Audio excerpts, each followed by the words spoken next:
Let me first invite up on stage our moderator. This will be Ritwika Gupta. She's the Deputy News Editor at Times Network, and she's the face of Leaders of Tomorrow on ET Now.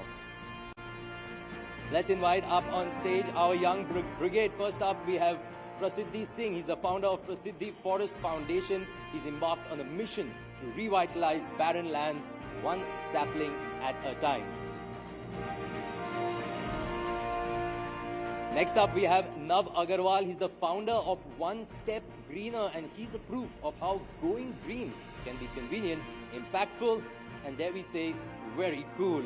Nav, can we have you on stage, please? Okay, he'll be here. And finally, in a world dominated by tech giants, Advait Thakur is the founder of Apex Infosys, and he's carving his own path by harnessing the power of technology to bridge the digital divide and empowering rural communities. And finally, we have one more speaker. He's the youngest of the lot. Put your hands together for Padma Shri Sanjeev Bikhchandani, co-founder of InfoEdge. Well, you know him. You've heard his ventures, Naukri.com, Jeevansathi.com, 99acres.com, and, well, there are many more. Why did I say he's the youngest? Because, ladies and gentlemen, age is just a number, and his youthful spirit, well, it's unbeatable, which is why he's a part of this very important panel. So over to you, Ritwika. You can start the show, and we'll have Nav join us very shortly. Thank you, Sumit, and very good evening to everyone who's present here. So while we wait for Nav, let me take 2 minutes to really talk about why this session is interesting today, because at Leaders of Tomorrow, we always believing in empowering entrepreneurs with the right information. And today we thought we'll also shine a spotlight on some of the young minds of tomorrow. So on one side, I have Mr. Sanjeev Bikhchandani, who needs no introduction. He's the man behind platforms like Naukri.com, Shiksha.com, 99acres, Jeevansathi, platforms that are still relevant today. And he's one of the first few tech entrepreneurs of the country. And on the other side, I have 11 years old Prasiddhi Singh. I also have Advait Thakur, who I think a lot of us in the audiences, we will agree that I guess when we were their age, we perhaps did not even know the meaning of entrepreneurship. So they have their own business ventures, and we'll be talking about them shortly. But Sanjeev, I want to come to you first. The theme for our show tonight is Innovate to Elevate. I want to ask you, what is your definition of innovation, and how has that evolved, perhaps, over the years? So what I've always said is that successful businesses are often built on deep customer insights. Now, deep customer insights about what? About unsolved problems, about an unmet need, some gap, right? And when you launch a new enterprise or business which solves unsolved problems, you are by definition innovating, because you're doing something new. You're solving something that's been solved earlier. You're doing something in a manner that has not been done earlier. So for me, customer-inspired, customer-led innovation which is based on a deep customer insight is usually very, very meaningful. Right. So, Prasiddhi, I want to begin with you, and I want to understand what you do. I would like you to introduce yourself to our audience and, really tell us what inspired you to get kick-started on Prasiddhi Forest Foundation. Yeah, go ahead. Hello, am I audible? Yes. So, greetings, namaste, and vanakkam. I am Prasiddhi, and I am very happy to be over here. Thank you so much for inviting me to this amazing event. So I am a young environmentalist and social entrepreneur, and I have been protecting our planet for the past 7 years from the age of 4. I'm the founder of Prasiddhi Forest Foundation. Yes, absolutely. Thank you so much. I'm the founder of Prasiddhi Forest Foundation and the Green Pillar, and till now I have planted 130,000 trees in 92 places across India, and I have mobilized 80,000 people across 20 countries. So today I take immense pleasure being a part of this event, and I am really excited for this amazing conversation. And during this journey, I also received the Prime Minister National Child Award, which is the highest civilian honor under 18 in India. And I recently had the opportunity to represent India in United Nations as the youngest COP28 delegate in UAE. And I'm really excited for this conversation. Absolutely. And I think Nav is also in the house. Nav, can I welcome you on stage?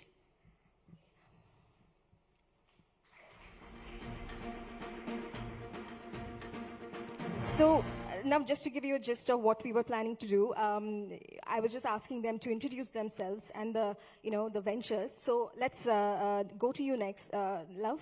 Just talk about what you do and what really motivated you to, start One Step Greener. Thank you so much. It's a pleasure to be here.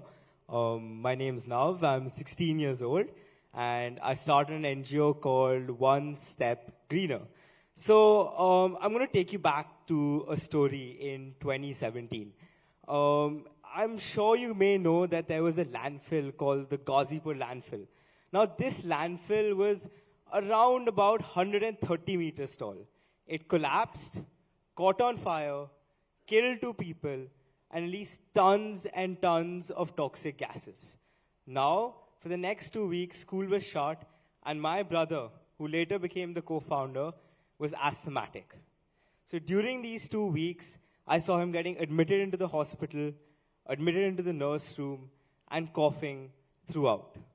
And that's when I really realized that waste, especially in a country like India, is overlooked and is a serious problem.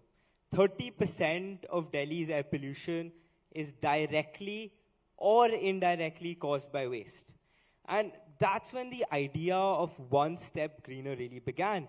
And essentially what we do is we do waste management, waste recycling, and tree plantations. We go home to home, pick up waste, take it back to our warehouse, micro-segregate it, employ people from the informal sector to the formal sector, give them jobs, give them a bank account, give them a stable source of income, take that waste, aggregate it, and then send it to manufacturers directly. So we're essentially trying to close the loop between the household waste and then sending it to the company, essentially making sure that it reaches a circular economy. That's fantastic. And one of the main things is education as well. And so we're able to educate people on the importance of waste, because behavioral change is really the crux of any problem we face in society today. So that's just a little bit of a background on what we do. Absolutely, and I have a lot of questions for you, but Advait, I would like to get you involved here. Now, you make smart homes, and for all those who are not aware, Advait is 20 years old, but he started his venture at the age of 11. Tell me, what got you fascinated with smart home technology? So first of all, warm greetings on the occasion of Swami Vivekananda Jayanti, and it's great to be here. So since I was a kid, I was like fascinated with tech, and how old are you now? I'm 20 now. Yeah. I used to like play games at my cousin's place, and I guess the famous gaming console at that time was PS2. And the story began like this: I came home and I asked my parents that I also want that. So they said, see, how much ever you insist, we are not going to give you that PlayStation. But what we could do is we could give you an internet access which you wanted for a long time. So now at that time, you could imagine like today getting an internet access is like everyone has it. But at that time, we used to have like a speed up dial-up connection. So I was like, okay, let's get an internet connection, and I would still be able to play online games. So that's how I got my first internet access at the age of 7, I think. And the journey began. I used to play games. And so I stumbled upon YouTube at that time, I guess at the age of 8. And there was crash course on how to develop a website. So that was fascinating for me. And I thought like let's do it. And that's how I ended up creating my first website at the age of 9.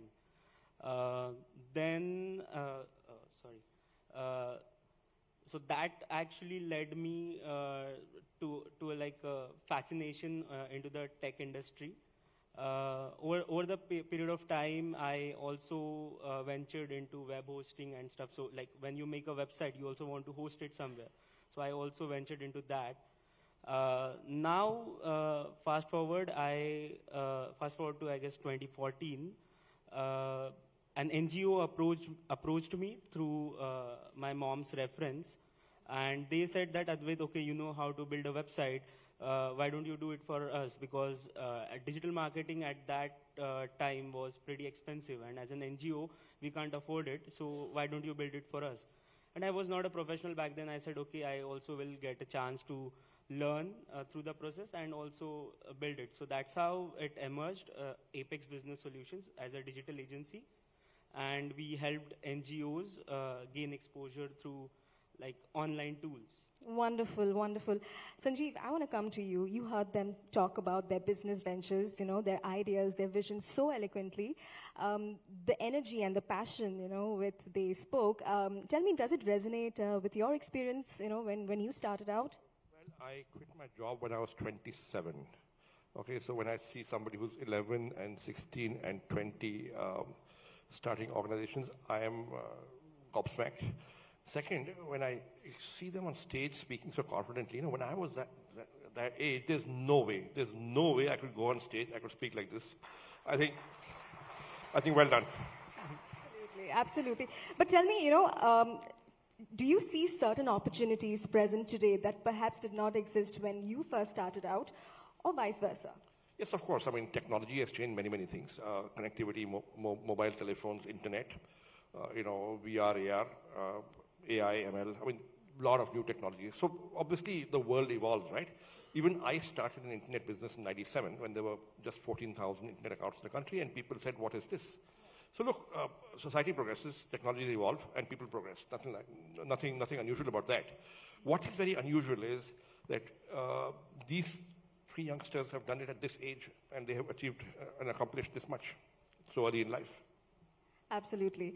Prasiddhi, coming back to you, now your commitment to environmental initiative, that is commendable. But tell me, when you first started out, what were the challenges that you encountered? And how did you overcome them? Yes.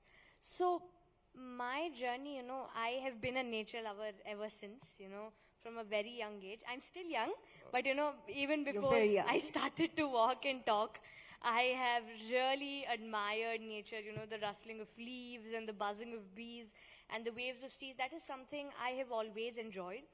But then at the age of 4, in 2016, I live in Tamil Nadu. And Tamil Nadu, being a coastal state, is always on the front lines of climate change. And we, in 2016, experienced a Vada cyclone. And that was petrifying for me. Because treating trees like my friends, when I saw them getting uprooted, the road flooded, I was disheartened by this devastating catastrophe. So I said that no, I'm not just going to cry or wait for someone else to come and do something. I am going to take action. So with that little nature lover heart, I started to participate in normal tree plantation drives. I started to, you know, gain whatever acceptable experience I could from the very basics, you know, from planting trees, to growing them, nurturing them, maintaining them, to even understanding that why it is important to plant indigenous trees, resilient trees, not causing an ecosystem discord, not doing monoculture. And after understanding that, at the age of 6 in 2018, I decided that I want to start something of my own. And then I took my target that I want to plant 100,000 trees by the end of the year 2022 when I was 6 years old. And then the journey began. So actually, when I took this target, I did not have, you know, an action plan in my mind that how am I going to achieve this? Where will I plant it? Who will support? I mean, how am I going to get the saplings? How will I maintain it? But I had that goal. And there is where the journey begins. And for me, challenges are actually very fascinating. I enjoy challenging the challenges because, you know, it's all about perception, whether we take it as an adventure or whether we take it as a problem. So when it all started, I want all of you to imagine a 6-year-old girl, all right, going to government officials and headmasters of different schools and principals and farmers and villagers and block development officers and telling them that I want to do a plantation, an indigenous tree plantation, and that too to support our planet, to enhance biodiversity. So you cannot expect them to instantly correlate with my mission, right? But then that drive that was there in me, that really supported me to convince them, to make them understand my mission, and slowly people started joining my mission. So my first actually challenge was convincing people. Then when it started, I found land and I found the area. That was the first plantation, and it was just 500 trees. But then came funds, which is a huge problem. So I really started off with a small idea. I said that how about I put this skill of art to some use for our planet, and I started creating bookmarks and paper pencils and grow kits and doing art, and I started doing fundraising. And through that, still I was not able to raise funds just for 500 trees. So then I said that I just took out pen and paper and I listed down where were most of my funds going. And I realized that they were going in the saplings. So I decided, why do I not create my own nursery? So what I did is I created my own eco-army of like-minded children, and I started to go door to door to collect fruit seeds. I would say that I will come next week and say, eat the fruits, save the seeds, dry them, and I will come and collect them. I created a community nursery, then I created a school nursery, now I have a farmer's nursery where I employ them, I support them, give them salary, provide them all the resources. Fantastic. And that has 30,000 saplings now. And that is where I procure all the saplings for my tree plantation. And now it has become an ecosystem. So one place, then another, going to different places. Now I also have my own registered NGO, which is a non-profit organization and a social enterprise.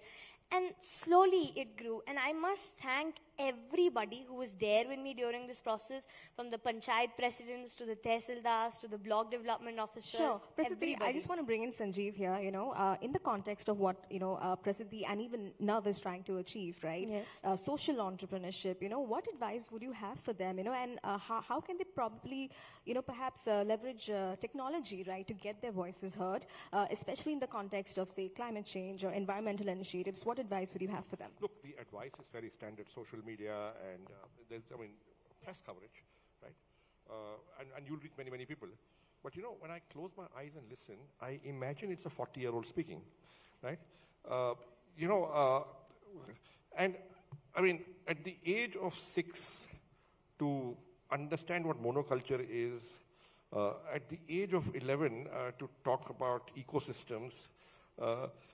It's quite remarkable. I think this is new India. Absolutely. So, Sanjeev, you heard their stories. Tell me, what would your one-liner advice be for each one of them? Now, I have a few questions first. You want to finish school? Yes, I do regular schooling. Okay. You want to complete school. You want to go to college? Yes. Yes. Okay, cool. That's just a clarification. No, but I think it's truly remarkable what you achieved at 11 and 16 and 20. I think it's truly remarkable. I think you should figure out, what you want to do. I mean, how long do you want to do this for? Is this your calling? You want to do it for life? And if that is so, it's great. If that is not so, it's still okay, because you can always do something else. But I think it's truly remarkable what they're doing. Fantastic. Well, I think we are completely out of time on today's panel, but it was really lovely having all of you, on stage today and talking about your journeys, even if it was, in just a limited time. But thank you so much. Well, I see Mr. Piyush Goyal here. Sir, you want us to introduce there's an 11-year-old entrepreneur, there's a 16-year-old entrepreneur, there's a 20-year-old entrepreneur. Namaste. Yeah. Namaste. And well, it was a lovely discussion. Thank you so much, Nav, Prasiddhi, Advait. And of course, Sanjeev, thank you so much for being with us. Thank you. Thank you. Thank you.